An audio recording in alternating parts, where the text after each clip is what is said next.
Greetings, loved ones. Child physical abuse is the non-accidental injury of a child. Many states add other factors to the legal definition, such as the age of the abuser and the nature of the injury. Injuries include bruises, lacerations, blunt trauma, fractures, head trauma, shaking, burns, and poisoning. Complex syndromes such as pediatric falsification syndrome or Munchausen syndrome by proxy may be included. Today we're going to talk about physical abuse risk factors in children. So help us get these messages out. Please subscribe to our channel, follow us on Facebook, Instagram, and Twitter. Hit the like button and the notification bell, and please share these messages with others. You could save a life. So let's talk about child physical abuse. Anne Linane, Dr. Linane, says that the basic definition of child abuse is the non-accidental injury of a child. As I said, many states add other factors to the legal definition, such as the age of the abuser and the nature of the injury. And these injuries include bruises, lacerations, blunt trauma, fractures, head trauma, shaking, burns, and poisoning. Complex syndromes, such as pediatric falsification syndrome or Munchausen syndrome by proxy, may be included. So, some synonyms to child physical abuse is abusive head trauma, battered child syndrome, child maltreatment, and shaken baby syndrome. Child abuse is a complex psychosocial problem. There are many caretaker risk factors which include the following. The caretaker was abused as a child, or there's domestic violence in the home, a lot of economic stress, a lack of social or emotional support.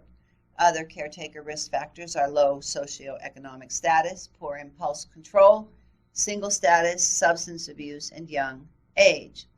Then there are child risk factors, which include the following. These are the child risk factors: attention deficit hyperactivity disorder, autism, chronic medical condition, colic, developmental delay, emotional problems, physical disability, and prematurity. There are a variety of possible clinical presentations of child abuse.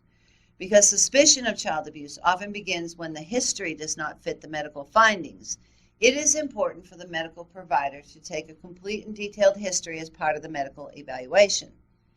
Infants who have been shaken often present with altered mental status, sometimes with significant respiratory and circulatory symptoms, including respiratory and cardiopulmonary arrest.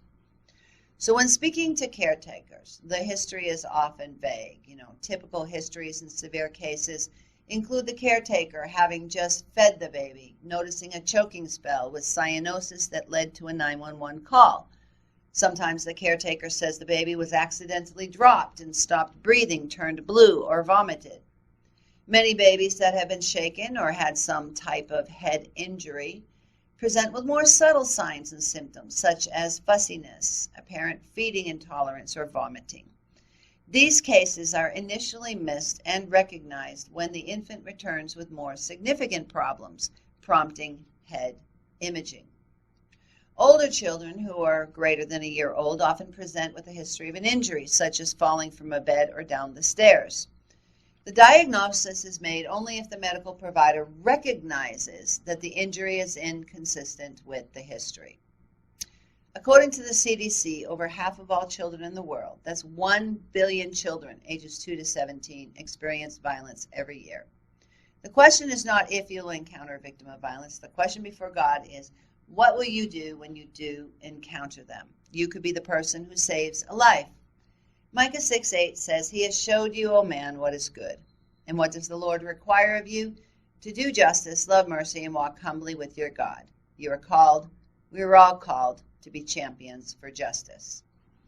In our next episode, we are going to discuss Munchausen syndrome. Until then, God bless you.